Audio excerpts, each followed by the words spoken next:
everybody, my name's Rob. Welcome to Metal Monthly. This is a video series where we talk about everything that happened in metal music over the last month. So in this video we are going to talk about a whole bunch of albums, some of which you might have heard of. We're going to talk about my website, and we're going to talk about Download Festival and how expensive it's gotten, amongst other things. Anyway, let's begin and let's talk about albums. Which albums came out in June 2025? I forgot what month it is. First off, we have King Gizzard and the Lizard Wizard with Phantom Island. First off, holy fucking shit, how many albums does this band put out? I looked it up, this is their 27th album, and they only just released their 26th album in August of last year. That was Flight B741. I reviewed that on this channel, on this series, and they've put out another one. Basically, it's a continuation of that, but it's a little more laid back, a little bit more chill. Basically, it's not metal music at all.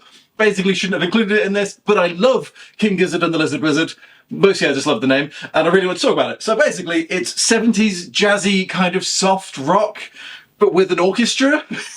It's very weird. It's very light, easy listening stuff. It was enjoyable, but it's not metal in the slightest. Yeah, that's it. Nothing wrong with it. I quite enjoyed it, but it's not metal. But I had to talk about it. Next up, Volbeat, God of Angels. It's a stupid name, I don't know how you pronounce it. Anyway, so this is Volbeat. They are a Danish metal band who basically do metal mixed with rockabilly. It's a very weird, unique sound that basically only they possess. And it sounds unique. I've never been the biggest fan of them, but, you know, they're successful. I quite like some of their stuff. Fun fact I discovered while researching this, Volbeat, not named after the Pokemon. Is that a fun fact? There might be a fun anti-fact. Anyway, whatever. So this album is very Volbeat. It's probably a bit more metal than they've been in the past. It's quite enjoyable. I quite enjoyed it, even if it is... It's that sound, and I'm not the biggest fan of them. They have had a single, By a Monster's Hand, that's been getting a lot of radio play, so I've heard it quite a lot, and I do quite like it. It's pretty good. It's got a very chugging riff, and then it kicks into high gear. There's some nice guitar solos, and the singer, Michael Pools, who I think sounds like Jerry Only from the Misfits. I might be wrong about that. Let me know that I'm an idiot in the comments. But I really like his voice. It's a very unique, distinct kind of tone, but I think it sounds like Jerry Only. Anyway, it's good. It's like classic thrash sound, like Metallica, and it does have a bit of rockabilly in there as well. It merges, as I say, it's their own unique sound. They're not my favorite band, but they are fun to listen to. Anyway, and finally, we have Sodom, definitely Sodom, with The Arsonist. So this is a thrash metal band from the 80s, named after that place that God destroyed, and the lead singer is called Tom Angel Ripper. So they've got a bit of a thing about religion going. Anyway, as I say, this is a thrash band. They've been going since the 80s. They put out a lot of stuff. This is their 17th album. Oh, by the way, I looked this up. They have done a self-titled album, and that was their 11th album. Can you name any other band that has released a self-titled album further along in their career as that? Genuinely, I'm interested. Anyway, The Arsonist, that's what we're talking about. So this album is classic 80s thrash. Basically, it sounds exactly what you think an 80s thrash band would sound like.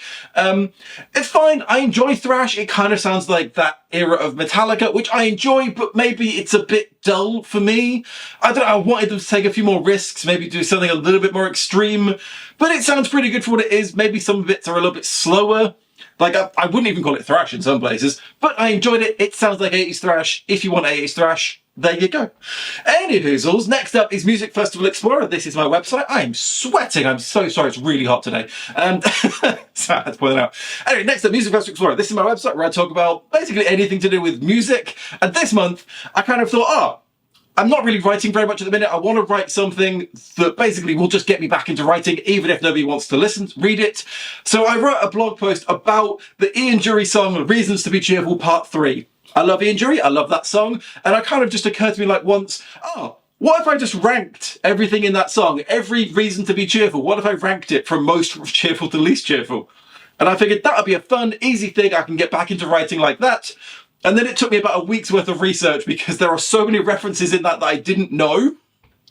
So it's taken me forever to write it. Please read it. There's a link in the description. It's interesting. I swear to God. It's a good song. Go listen to it. Anyway, that's Music Festival Explorer. It's great. And now we have the fun stories from last month. And do you know what happened last month? Download Festival happened last month. Now, I didn't go to it. But I am kind of sad about that. Everything I've heard said that it was just fantastic. There were so many bands I wanted to see, but I didn't go. We are tempted to go next year. We're tempted to get early bird tickets and buy tickets even before the lineup has been announced. But then we looked, and apparently a download festival ticket for 2026 is £315. Now, I don't know what it was this year. Is that the same as what it was this year? Because that's insane, because I looked, in 2023, our tickets cost £248.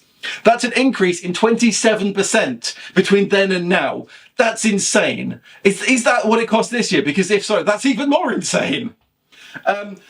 Anyway, that's Download Festival. It's very expensive, but it's also very fun. As I say, we didn't go to it, but I have looked on Reddit, and basically I found someone who created a thread of like, what's the most fun thing that you saw this year? And so I figured I would just steal that for content, because that's what everyone does. So what did I see? We had a guy holding a sign saying, ask me if I'm a bus driver. And everyone who went up to him and said, are you a bus driver? He would go, no, I'm not. Which I think is very funny. There was people dressed as Korn. Not the band, but they were dressed as kernels of corn during Korn's set, which is very fun. But then apparently it became a thing that everybody who walked past them would just go, Korn. Which is a nice, fun, collective thing for everyone to just get involved with. Just a nice, gentle, oh, Korn. Oh God, was that it? I'm sure there was something else I was going to write. What else was the thing? There was lots of stuff about people dressed in weird ways. Oh, there was one person, that was it. There was one person who was really cringy and was like, oh, what's the funniest thing I saw? Anybody who wanted to sit and watch Sleep Token's set. And everyone was like, shut the fuck up. Which I agree with. I'm not a fan of Sleep Token. I'm not going to complain about anybody going to watch their set, you know? Anyways, that's everything I've got for you this month. Hopefully you've enjoyed. If you have, please do click like and subscribe. Thanks for watching. My name's Rob. I'm a sweaty mess. I'll see you next month.